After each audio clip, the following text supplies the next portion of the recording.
We are back at it again with another episode of Convos with Dr. Andy. And today we have James, the more attractive of the two, and Dr. Andy over there in a shirt that, if it was a different color, you could be confused with Waldo. I don't know if you knew that, but you could be, We're where is Waldo?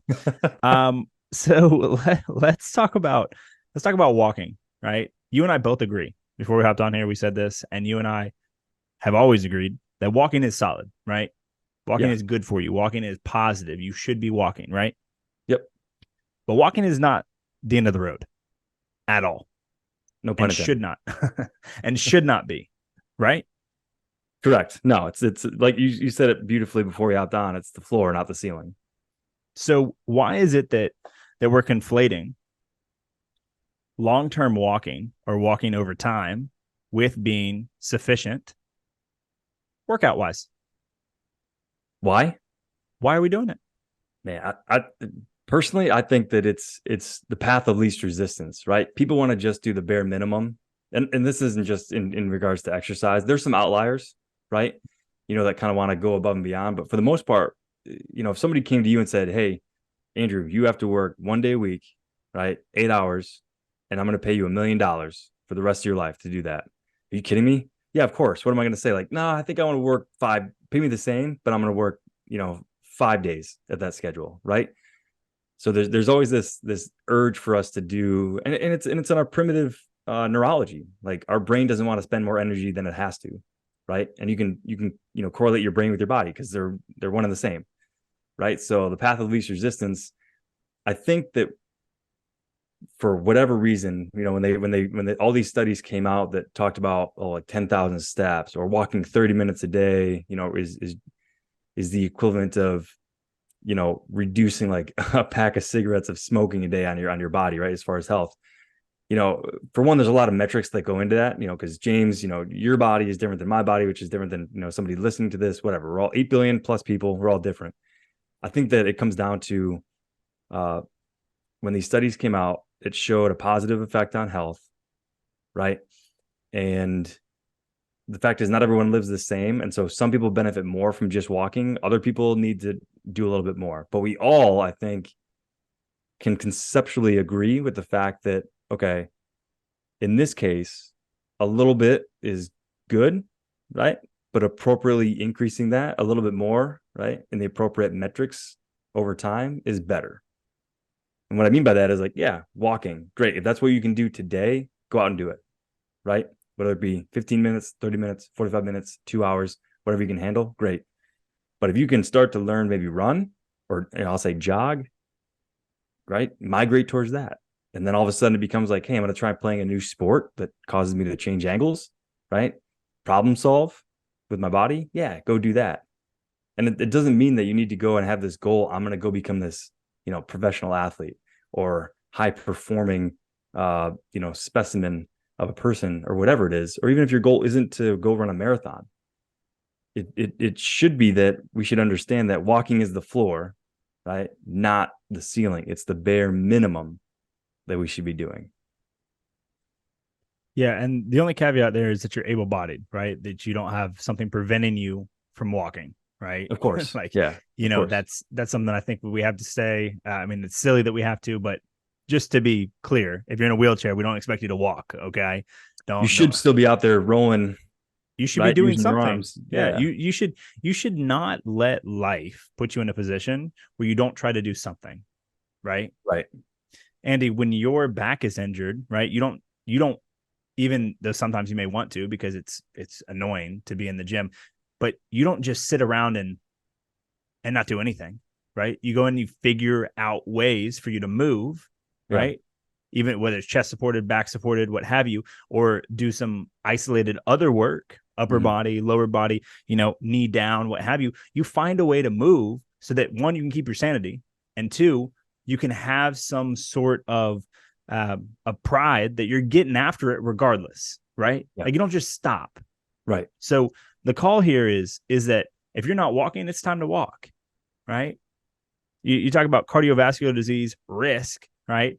I don't want to misquote the study, so we're not going to go into numbers, but there's tons of empirical evidence that states that more movement, right, up to a threshold, is going to give you better longevity, better health overall, lower risk of adverse things happening, right, in your life to the best of in your control. Now, you get hit by a bus, that's a little bit different of a story, right? But we talk about heart disease and everything that goes along with that and the prevalence of that in the United States, it being so high, right? Why not do a little bit of something every day to get yourself closer to having lower risk, right?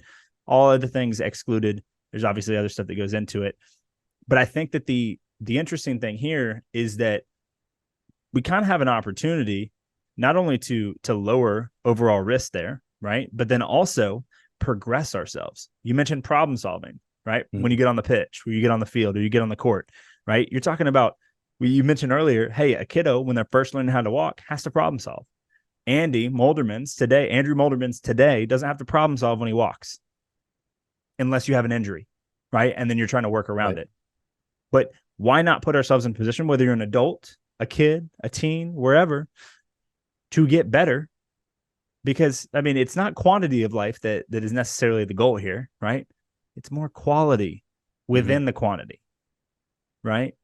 So I think that we both know, right? And we've covered that, hey, people think that sometimes the floor is the ceiling, right? And they can get away with it. They can check the box and be done with it. And I think sometimes if you're depressed, if, you know, there's external things going on, right? Sometimes just walking is the thing to do that day, right?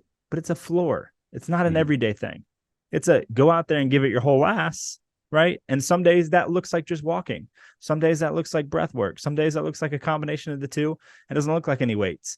But my recommendation would be that number one is movement, and then number two is a progression towards a goal. Because without a goal, without having some reason why you're trying to do this, or a metric or a marker that you're trying to hit, it's going to be very hard to stay consistent. Very hard. Yeah. And the why for your goal too, right? Like that's the biggest thing. I mean, in our office, we set up goals with our patients, but it's really not so much about the actual like objective goal as it is like the why, right? The subjective behind it. So, because they're like, listen, my dad, he would not prefer to do any physical fitness, right? Regular programmed fitness regimen in his life if he didn't have to, right? He is the epitome of path of least resistance. One of the smartest men I know. But it's also frustrating because I wish he, did a little bit more for his health in that regard. But, for him, his goal is not to lift heavy weights in the gym. His goal is not to, probably be any more physically aesthetic, right? In his sense, he's totally fine in his own skin, which I think more of us can learn from. However, his goal is not driven, by going to the gym and getting the physical, aesthetically pleasing, maybe even life health benefit of it. He primarily does it because, for one, he knows conceptually that it's good for him. And he just does the bare minimum in that regard. But his why is, he wants to be around long enough to enjoy his grandkids, with my brother and his kiddos. He wants to be able to travel and see them and not be abated by any health debacle or obstacle. So his why, for that is way stronger than be like, well, what am I going to hit on back squat like in 6 months? Right. And that's okay. We're not saying that needs to be your goal. Like James, you said, my back was, that was an issue and I had to kind of work around it. Like before my back injury, my goal was like, hey, how far can I compete? Right. Within the sport of CrossFit. And then I had that, severe setback, and it became like, well, shit, how do I get to a place where, I can still fulfill that cup that I love training while also being able to work with my patients at my job and earn money? So it was a lifestyle shift and a choice rendering, to where now, like, I truly enjoy working out.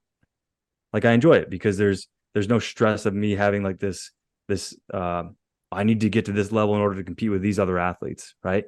It's like, cool. All right, I'm going to go in. I'm going to feel good. I'm going to move because now I just want to feel good and look good. And so I got one of those. I feel good. Right. So, so the goal here, the why here, the subjective is what's important. And again, if you're one of those people that just wants to do the status quo, just know that walking is good. right? But in my opinion, right, and I know James, you probably feel the same way. It's not good enough if you're able to do more, right? The caveat we said earlier: if you have any kind of physical disability to not go any further than that, then that's great. Do that. But if you're capable of doing more, small steps, but continue to try to progress, because your health is only going to benefit for it. And it's not about quantity. It's about not even just quality, but it's quality within the quantity. Like you said, that was perfect. Yeah. And for me, it's, are you playing up to your level? Right. It's because again, like I don't need you to go do, 25 singles at 85% of your 1 rep snatch. Right. That's not going to help you with the goal that you have today. Mm-hmm. Right. Maybe breaking that up for somebody that's trying to go to the games or trying to be competitive and trying to get into Wodapalooza, trying to go to regionals or sanctionals or what have you.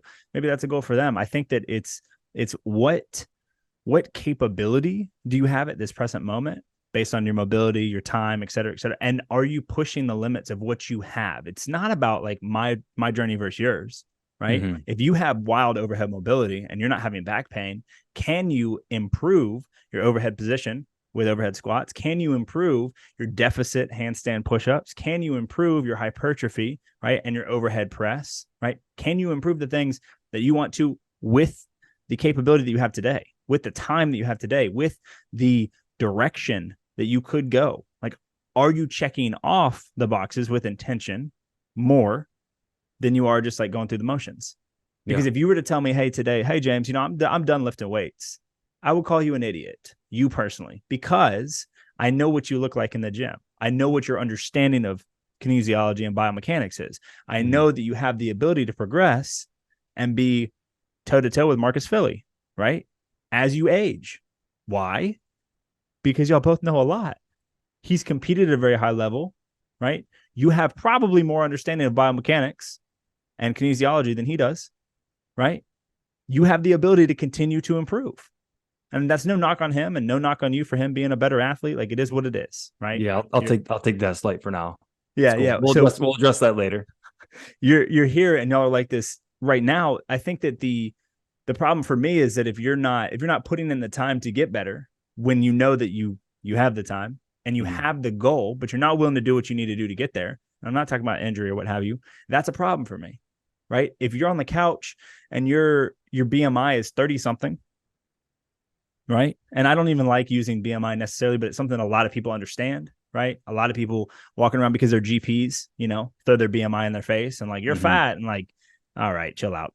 But if your BMI is in a place that it probably shouldn't be, right, and your activity is low and your ingestion of a ton of food that is not nutrient dense is very high, guess what? We're going to start with the basics. It's time to eat more whole foods and get more movement. And I don't care if that's shooting a basketball by yourself outside, or it's walking down the street, or it's going to, aqua yoga or aqua whatever the fuck, or a Zumba class, right? More movement is going to be better at that portion. If you decide that you want to go do group classes at World Gym, I'm going to call you a goofy. I truly am. If you want to do that on top supplementally, sick, bro. But if that's all you're going to do, you can do more, bro. And I know that. So I think that what we got to get through here is that, overall, we're talking about doing something.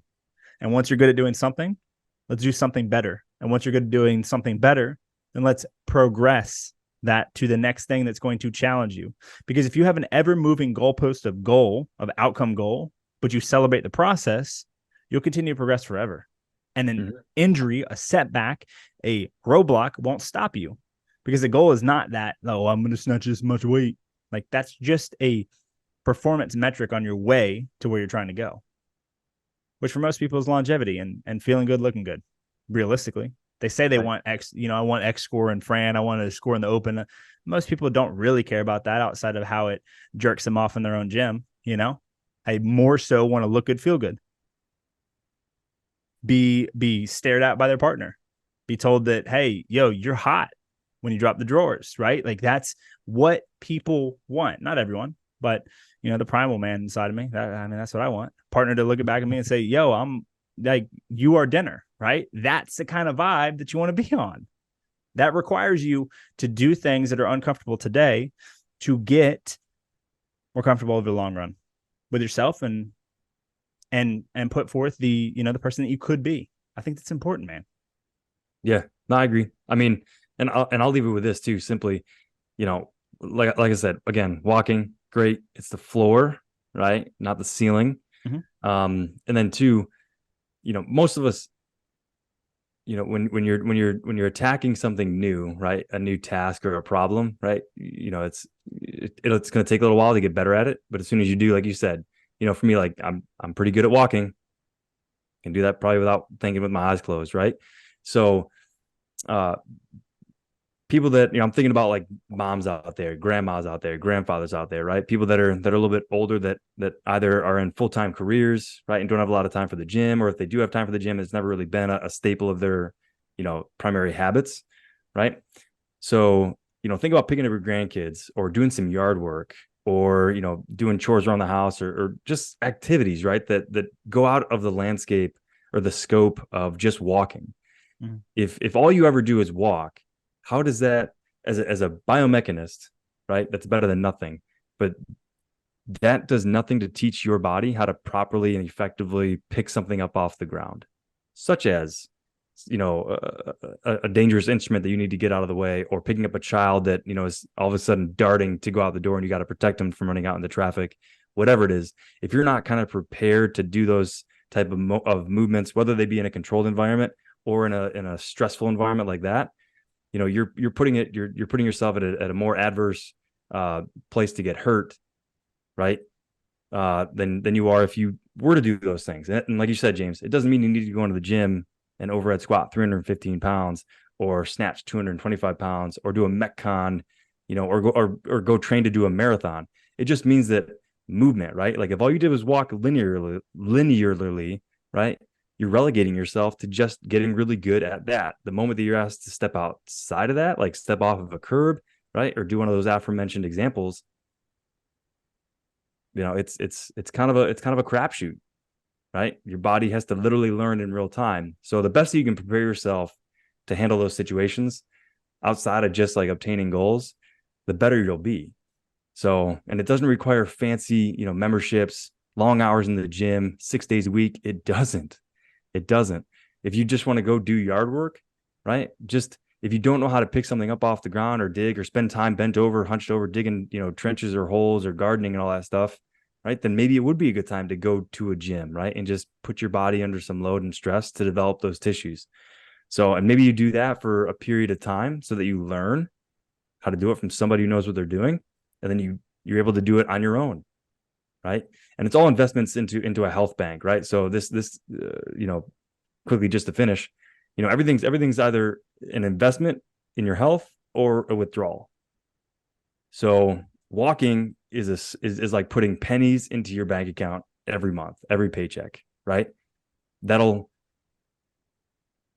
was hoping you'd sneeze. So walking, right, is an investment into your bank account, but pennies, minimally, right? A run, a little bit more investment, right? Maybe some more like functional exercises, bigger time. So the more you put into your bank account over time, right, the more you're going to be able to withdraw later on in life. So I don't know if that analogy made a whole lot of sense. It makes sense in my mind, but yeah, no, it definitely makes sense. And it's also something that we've talked about before, right? Yeah. The piggy bank of health. What actions are you doing to fill it up, and what actions withdraw from it, whether you want them to or not, right? And what is the balance of checking and debit, of credits and debits here, right? Like, what does the balance of that look like? Because you only get one health bank, right? So far as we know it, one meat sack to run around in, and that's it. That's it. That's all you get. That's it. For now, who knows? We don't know what's going to happen next, right? Once you're gone. But for here right now, I mean, you don't, as it stands right now, we don't have the tech to have another body. So do with that what you will. But yeah, we're out still every Wednesday. We've slid all of our release times to 9 p.m. We get more traction there. YouTube seems to like it a little bit more. So our release times are on Wednesday, every Wednesday at 9 p.m. And I don't know what episode this is, but we're getting close to 30. This should be very close to 30. And so we're going too slow. We probably need to pick it up a little bit. But yeah, this is good. And if there's anything that you want to hear, Facebook group is a good place to ask a topic to be covered, or send me a DM or comment literally under this video.